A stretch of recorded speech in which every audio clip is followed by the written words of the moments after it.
Hello everyone, मेरा नाम अमित बाली है। Welcome back to my channel. Doctor Vivek Bindra ने छत्रपति संभाजी महाराज के लाइफ पे एक वीडियो बनाया है। मैं उस पर रिएक्ट करूंगा। अभी सबसे पहले मैं अपनी स्क्रीन ऐड कर देता हूं। मैंने अपनी स्क्रीन ऐड कर दी है। अभी मैं वीडियो स्टार्ट करता हूं।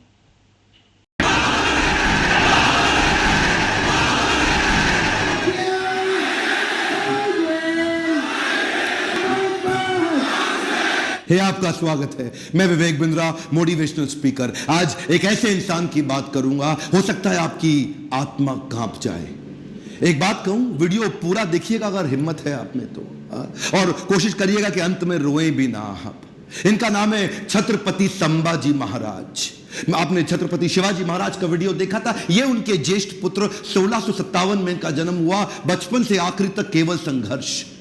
2 साल की उम्र में ही इनकी माता का देहांत हो गया। मां जीजाबाई, जो छत्रपति शिवाजी महाराज की मां थी, यानी कि इनकी दादी, उन्होंने इनको पालन पोषण किया।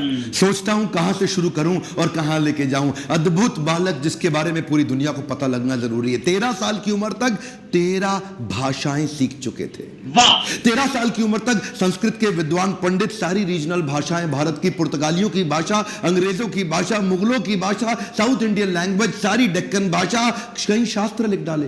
ध्यान दीजिएगा, शास्त्र पढ़ डाले नहीं बोल रहा। 13 साल की उम्र तक 13 भाषा और कई शास्त्र, बुद्ध भूषण और नखशिखा जैसे वो शास्त्र, और कई शास्त्र जहां पे इन्होंने अपने रायगढ़ के किलों की बात करी, गणपति का बहुत सुंदर गुणगान किया। हॉर्स राइडिंग, आर्मरी, तीरंदाजी और बॉडी बिल्डिंग, इन सब में तो इतने पावरफुल थे। एक्चुअली ना, अगर आप ध्यान से देखो तो ये एक रेयर कॉम्बिनेशन है, शस्त्र और शास्त्र दोनों के।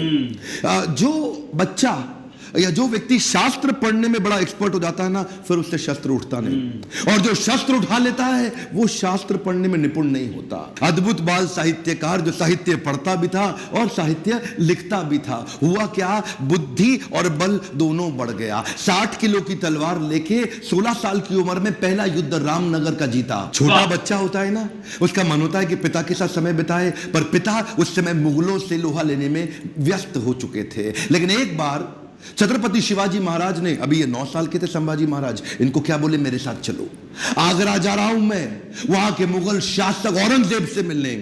और घोड़े में बिठा के 1250 किलोमीटर, ध्यान दीजिएगा, घोड़े में 1250 किलोमीटर 9 साल का बच्चा पिता के साथ पीछे बैठ करके पहुंच गया आगरा। आगरा में क्या हुआ ये देख के हैरान हो गया। छोटा सा बच्चा, वहां मुगल सल्तनत के राजा उस समय जापना, क्या किया, इनकी पहले तो बेइज्जती करी, उसके बाद इनको कारागृह में बंदी बना लिया। ये बच्चा घबराता नहीं था, ये करेज इतना था कि वहीं बैठ के सोचने लगा, कैसे निकलूं, कैसे पिता को निकालूं, कैसे निकलूं। पहले तो पिता को बाहर निकाला, कुछ दिनों के बाद खुद भी वहां से गायब हो गया, रायगढ़ पहुंच गया। 10 साल की उम्र में इसको महाराज ऑफ आमेर के पास भेज दिया गया कि कैसे पॉलिटिकल अलायंसेस को और समझ सकें। यही 2 इंसिडेंट इसके लिए बहुत हो गए थे कि कैसे ये समझे, और उसके बाद तैयारी करने लगा। हर सफल शासक के पास कोई ना कोई बुद्धिमान सलाहकार जरूर रहता है। चंद्रगुप्त मौर्य के पास चाणक्य पंडित थे, जिन्होंने धनानंद के सारे साम्राज्य को उखाड़ा था। ठीक इसी प्रकार इन्होंने उज्जैन के कवि कलश, उनको अपना सलाहकार, एडवाइजर, फ्रेंड, फिलोसोफर, गाइड बनाया, जो अपनी कविताओं के माध्यम से इनकी विचारधारा को तैयार किया करते थे। इनकी सोचने की क्षमता, इनके बैरियर्स को खत्म करते थे। वो उनके ऐसे महान इंटेलिजेंट एडवाइजर थे जो हमेशा इनके, कवि कलश को हमेशा अपने साथ रखते थे। पिता भी युद्ध लड़ने में बिजी थे। इन्होंने 19 साल की उम्र से पिता के पीछे से अपने रायगढ़ के किले को संभालना शुरू कर दिया। 23 साल की उम्र में 1681 में पिता छत्रपति शिवाजी महाराज, वीर मराठा, उनका देहांत हुआ। इन्होंने 1 मिनट समय नहीं देर गवाया, तुरंत तैयारी करी। तुरंत क्या तैयारी करी, औरंगाबाद में औरंगजेब का सबसे बड़ा किला, और ये सोचने लगे कि हमारे पास आज धन की तो कमी है, और अगर इसके किले को पहली बार में मैं उखाड़ दूं, इनका धन घटेगा, मेरा बढ़ेगा, डबल बेनिफिट। औरंगाबाद की इस बड़ी लूट और बड़ी हार ने औरंगजेब को एकदम हैरान कर दिया। औरंगजेब ने सोचा भी नहीं था कि 23 साल का ही तो बच्चा है ये ऐसा कैसे कर सकता है। और इसने अपने हुसैन अली खान नाम का अपना सबसे बड़ा जनरल, उसको 20,000 हाथी और सैनिकों के साथ, घोड़ों के साथ, पशुओं के साथ भेजा कि इसको खत्म कर। हुसैन अली खान बोला कि 2 दिन में खत्म कराऊंगा, 2 दिन में खत्म। वहां पे मराठा इतने तेज, और इसका जो करेज था ना, इनकी लीडरशिप बड़ी पावरफुल थी। मराठा इकट्ठे हो गए और हुसैन अली खान को 1 साल लगा, कुछ नहीं कर पाए, कई बार उसको मारा। इसने इसको वापस बुलाया और 1680, 81, 82 कई दफा अटैक कराया। अच्छा, एक भी लड़ाई नहीं। एक बात बताएं आपको, पूरे इतिहास के अंदर शायद छत्रपति संभाजी महाराज ही अकेला ऐसा योद्धा रहा होगा हमारे देश से जिसने 9 साल के अंदर 120 लड़ाइयां लड़ी, लेकिन एक भी नहीं हारा। औरंगजेब सोचा पूरा नॉर्थ तो मैं जीत ही चुका हूं, अब तो केवल डेक्कन बाकी रह गया है। डेक्कन समझते ना, जो उस समय का जो दक्षिण था, अहमदनगर से नीचे लेके जो आज का केरला, कर्नाटका, तमिलनाडु, आंध्रा, हैदराबाद, जितना भी आज पूरा देखते हैं महाराष्ट्र मिला के, वो सोचा कि बस ये डेक्कन जीतना बाकी रह गया है। तो वो महाराष्ट्र की तरफ जब बढ़ने लगा तो वहीं औरंगजेब ने एक ट्रीटी साइन करने की कोशिश करी, एक कॉन्ट्रैक्ट साइन करने की कोशिश किया पुर्तगालियों के साथ गोवा में, ताकि समुद्री रास्ते से उनको एक और सपोर्ट मिले, उनके आमदन एम्युनिशन मिडिल ईस्ट से आ सके। औरंगजेब बहुत तेज था, बोला सोचा नॉर्थ से भी सपोर्ट लूंगा, पोर्चुगीज लोगों को साथ रखूंगा, साउथ से और निकालूंगा, तीनों चारों दिशाओं से खदेड़ के खत्म कर दूंगा। ये तो छोटा सा बच्चा है। इन्होंने जैसे ही पता चला संभाजी महाराज को, सबसे पहले ये गोवा में घुस गए। गोवा में जाकर के इन्होंने पोर्चुगीज को तो उखाड़ उखाड़ के बहुत फेंक फेंक के मारा और ये वापस आए। उसके बाद फिर लड़ने की तैयारी करी। मेरे हिसाब से छत्रपति संभाजी महाराज की सबसे बड़ी अचीवमेंट्स में एक अचीवमेंट तो यह रही कि इन्होंने 9 साल तक औरंगजेब को मराठाओं के बीच में घुमाता रहा। औरंगजेब एक्चुअली नॉर्थ छोड़ के यहां आ गया और मराठाओं के बीच में इतना घुमाया, 8 लाख की सेना, इनकी 20,000 की सेना। इन्होंने मराठाओं को इधर से मार, उधर से मार, इतनी लड़ाइयां लड़ी, एक बार भी औरंगजेब जीत नहीं पाया। अच्छा हुआ ये, क्योंकि इनको यहां बिजी रखा ना, जरा ध्यान दीजिएगा, तो उधर नॉर्थ में डेक्कन में बिजी रख करके, उधर नॉर्थ में पंजाब के अंदर, बुंदेलखंड के अंदर, राजस्थान के अंदर स्वदेशी सल्तनतें वापस तैयार होने लगी। उधर 9 साल का गैप मिल गया ना, तो 9 साल के अंदर स्वदेशी ताकतें फिर खड़े होने लगी। हमारे देश के हिंदू राजा वापस आए मुगलों से लड़ने के लिए। ये इसको गोल गोल घुमाते रहे, इतना गोल गोल घुमाया कि पूरे भारत को जीतने का गोल हाथ से छूट गया। गोल गोल घूमा, गोल नहीं पूरा हुआ। औरंगजेब वो कहां रुकने वाला था, उसने नई तरकीबें लगानी शुरू कर दी। नीचे से सिद्दीस को साथ में लिया, मैसूर के राजा को अपने साथ में लाया, पुर्तगालियों को फिर ताकतवर बनाया, चारों तरफ से घेरने की कोशिश करी मराठाओं को। लेकिन ये उम्र से तो छोटे थे, लेकिन उम्र इनके लिए कोई बड़ी बात थी नहीं। ऐसे courageous, confident, powerful in decision making, leadership बड़ी अद्भुत, उम्र से काफी आगे चल रहे थे। इनोवेशंस बिल्ड करने शुरू कर दिए। क्योंकि धन पैसा कम था तो उन्होंने क्या किया, अपने इलाके के सारे मोचियों को और दर्जियों को इकट्ठा किया। उनको बोला आओ पेड़ से ना रबड़ का कपड़ा बनाओ निकाल करके, और लकड़ी की छालों को निकाल के तीर बनाओ, रबड़ के कपड़े को उसके आगे लपेट दो, एक तरफ तेल लगाओ, दूसरी तरफ बारूद लगाओ। रबड़ का कपड़ा जल्दी जलता नहीं है, और तेल जला करके तीर को छोड़ दो, जैसे ही जाके निशाने पर टकराएगा उसका जो गन पाउडर है, बारूद, वो विस्फोट करेगा, भयंकर तबाही मचाएगा। नए नए इनोवेशंस लेके आए। मैं बोल रहा हूं ना, बुद्धि से बहुत तेज थे। औरंगजेब को भी तो मानना पड़ेगा ना। हाँ, हारते थे, मार खाते थे, फिर खड़े हो जाते थे लड़ने को, हारते थे, मार खाते थे, फिर खड़े हो जाते थे, और अकेले नहीं लड़ते थे, लोगों को साथ में लेके मराठाओं को घेरने में। ये चिक्कादेव राय नाम का एक राजा था जो इनके साथ पूरी तरह मिल चुका था। इसने क्या किया, छत्रपति संभाजी महाराज ये सबको बोल दिए, एक ने भी अगर औरंगजेब के धर्म परिवर्तन के मिशन में मदद करी, उखाड़ के सारी नस्लें खत्म कर दूंगा, बर्बाद कर दूंगा। मराठा हूं मैं, अपने देश के लिए काम करता हूं। और वो चिक्कादेव राय के बाद पुर्तगालियों को और सिद्धियों को सबको खत्म करते चले गए। सबसे एक बात ना औरंगजेब के समझ में आ गई कि ये जो लड़का है ना, इसको मार नहीं सकते, इसको हरा नहीं सकते। संभाजी राजे भोसले 9 साल तक इनको पीटते रहे, मारते रहे। समझ में आ गया औरंगजेब इसको नहीं हरा सकते, सामने से तो नहीं लड़ सकते, कुछ और क्यों ना करे। और वहीं इनके जो साले साहब थे ना, जो इनकी पत्नी के भाई, संभाजी राजे भोसले की पत्नी के भाई, वो उनको इन्होंने वेतनदारी देने से मना किया। इसकी खबर लग गई। तो वही 1689 का समय, गनोजी शिर्के ने इनको ये एक ना किसी गुप्त मीटिंग के लिए अपने पार्टनर जो उनके कवि कलश, उनके साथ कहीं गए थे संगमेश्वर में। और वहीं गनोजी शिर्के ने इनके एक जनरल को आर्मी के औरंगजेब के उसको बता दिया कि ये गुप्त रास्ते से जाओ, इनको आप खत्म कर दोगे। और वो लेकर के मामूली से 2000 लोगों को लेके पहुंच गया इनको पकड़ने के लिए। 8 लाख लोग तो हरा नहीं पाए, इनको पता था नहीं हरा सकते, 2000 से हारना पड़ा। क्यों? क्योंकि धोखा दिया गया। गनोजी शिर्के बेईमान हो गए, अपना परिवार का इंसान बेईमान हो गया। हाँ, हमें तो गनोजी शिर्के ने लूटा, औरंगजेब में कहां दम था, अपनी कश्ती वहां डूबी जिधर पानी कम था। गनोजी शिर्के ने वो गुप्त रास्ता औरंगजेब के जनरल को बता दिया। ये लेकर के सिपाही सेना वहां जाके पहुंच गए, निहत्ते जाकर के उनको पकड़ लिया, कब्जा लिया। साथ में कवि कलश और इधर छत्रपति संभाजी महाराज, दोनों करते क्या ना करते, 8 लाख लोग मिलकर के नहीं इनसे लड़ सके। चोरी से इनको जाके पकड़ लिया। औरंगजेब अंदर तक खुन्नस खाया हुआ था संभाजी महाराज से। कवि कलश संभाजी महाराज को लेके ऊंट से उल्टा टांग दिया, उल्टा टांग के पूरे शहर में घुमाया, बहुत मारा पीटा, लोगों को बोला इन पे मूत्र त्यागो, इनको मारो, पत्थर फेंको। उसके बाद बुला के बोला 3 प्रश्न, मराठा किंगडम मेरे हवाले कर दो, ट्रिब्यूटरी प्रिंस बना दूंगा, जो सोना गहना छुपाया चोरी किया है मुझको वापस कर दो, और किसने तुम्हारी मदद करी उसका नाम बताओ, तीसरा अपना धर्म परिवर्तन कर लो। ये 3 काम कर लो, आज ही जीवित बचोगे और मेरे साथ रहोगे, ताकतवर बना दूंगा तुमको। संभाजी महाराज और कवि कलश की आंखों में इतना सा भी डर नहीं था। उसको बोले कि मैं मराठाओं की जमीन तुम्हारे नाम नहीं करूंगा, अपने धर्म का बलिदान नहीं करूंगा, 1000 बार मारो, अगली बार फिर जन्म लूंगा, अपने ही धर्म में लूंगा। रुका नहीं औरंगजेब। इन दोनों ने अन्न जल का त्याग कर दिया और शरीर को लेकर सुन्न हो गए।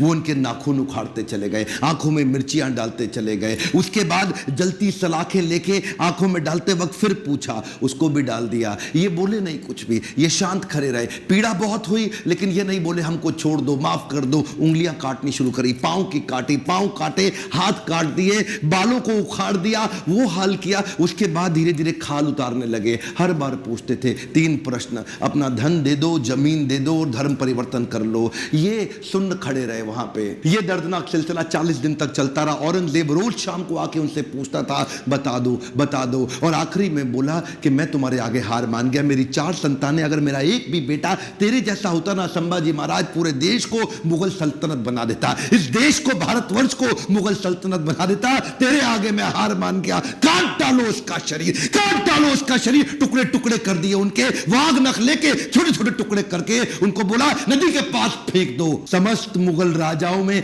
औरंगजेब एक अमानवीय, इनह्यूमन राजा था। बहरहाल मौका मिल गया सारे मराठाओं को एक होने का। उन्होंने शरीर के टुकड़े उठाए शंभूजी महाराज के, उनको सिल के उनका अंतिम संस्कार किया। लेकिन अब हर घर महल बन गया, हर औरत सेना में आ गई, हर पत्ता तीर बन गया।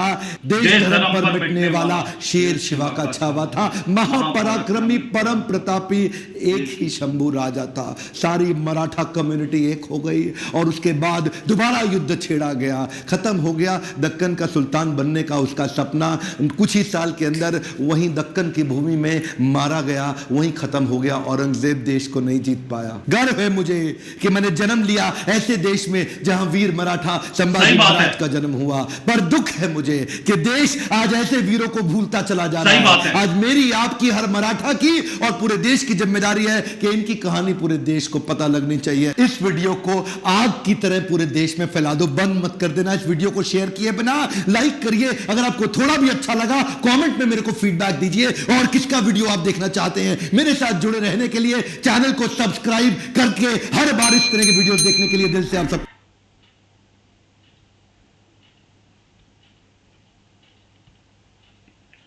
अभी मैं अपनी स्क्रीन रिमूव कर देता हूं।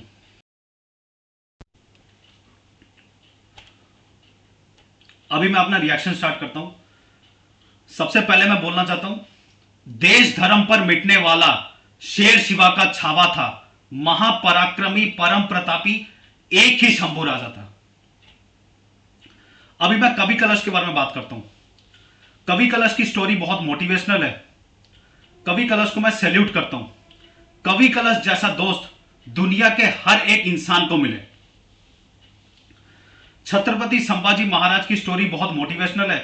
मैं छत्रपति संभाजी महाराज को सैल्यूट करता हूं। छत्रपति संभाजी महाराज के बारे में हमारे स्कूल की जो हिस्ट्री की किताबें हैं उसमें छत्रपति संभाजी महाराज के बारे में नहीं पढ़ाया जाता। महाराष्ट्र बोर्ड में पढ़ाया जाता है, पर सीबीएसई और आईसीएसई बोर्ड्स में छत्रपति संभाजी महाराज के बारे में कुछ नहीं पढ़ाया जाता। पढ़ाया किसके बारे में जाता है? पढ़ाया जाता है मुगलों के बारे में। मुगलों में मैं औरंगजेब की बात करूंगा। औरंगजेब और बाकी मुगलों के बारे में क्या पढ़ाया जाता है? उनके बारे में यह पढ़ाया जाता है कि उनकी फैमिली हिस्ट्री क्या थी और उन्होंने हमारे देश में आके क्या बनवाया। मुझे एक और बात से बहुत गुस्सा चढ़ता है। मुझे इस बात से गुस्सा चढ़ता है कि अभी भी हमारे देश में कुछ कुछ जगहों में मुगलों के नाम के रोड हैं। अभी मैं गवर्नमेंट को प्रेस करता हूं। गवर्नमेंट को मैं 3 कामों के लिए प्रेस करता हूं। सबसे पहला काम जो गवर्नमेंट ने किया वो ये है कि हमारे देश में मुगलों के नाम की जो सिटीज थी उनका नाम गवर्नमेंट ने चेंज कर दिया। बहुत बहुत बहुत जबरदस्त काम किया गवर्नमेंट ने, और मैं इस काम के लिए गवर्नमेंट को सैल्यूट करता हूं। दूसरा काम जो गवर्नमेंट ने किया वो ये है कि दिल्ली में औरंगजेब के नाम का एक रोड था और औरंगजेब के नाम का एक लेन था। गवर्नमेंट ने औरंगजेब के नाम का जो रोड था उसका नाम चेंज करके रख दिया doctor APJ Abdul Kalam road, और औरंगजेब के नाम का जो लेन था उसका नाम भी गवर्नमेंट ने चेंज करके रख दिया डॉक्टर एपीजे अब्दुल कलाम लेन। बहुत बहुत बहुत जबरदस्त काम किया गवर्नमेंट ने। गवर्नमेंट ने एकदम परफेक्ट नाम रखा। मैं इस काम के लिए गवर्नमेंट को सैल्यूट करता हूं। तीसरा काम जो गवर्नमेंट ने किया वो ये है कि गवर्नमेंट ने औरंगाबाद का नाम चेंज करके छत्रपति संभाजी महाराज नगर नाम रख दिया। एकदम परफेक्ट नाम रखा गवर्नमेंट ने। गवर्नमेंट ने बहुत जबरदस्त काम किया और मैं इस काम के लिए भी गवर्नमेंट को सैल्यूट करता हूं।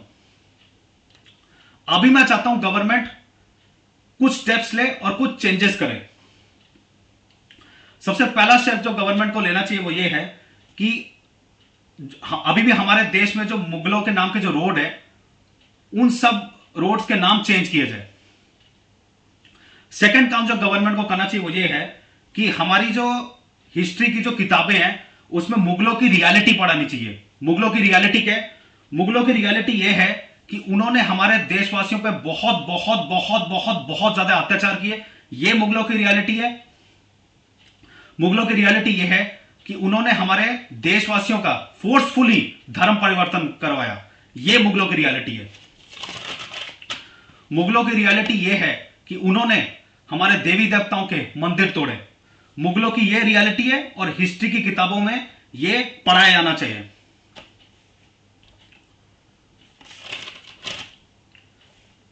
और एक स्टेप जो गवर्नमेंट को लेना चाहिए वो ये है, और एक स्टेप जो गवर्नमेंट को लेना चाहिए वो ये है कि छत्रपति संभाजी महाराज के बारे में हमारी हिस्ट्री की किताबों में इन डिटेल पढ़ाना चाहिए। छत्रपति संभाजी महाराज के बारे में इन डिटेल पढ़ाना चाहिए। छत्रपति शिवाजी महाराज के बारे में इन डिटेल पढ़ाना चाहिए। महाराणा प्रताप के बारे में इन डिटेल पढ़ाना चाहिए। राजमाता जीजाबाई के बारे में इन डिटेल पढ़ाना चाहिए।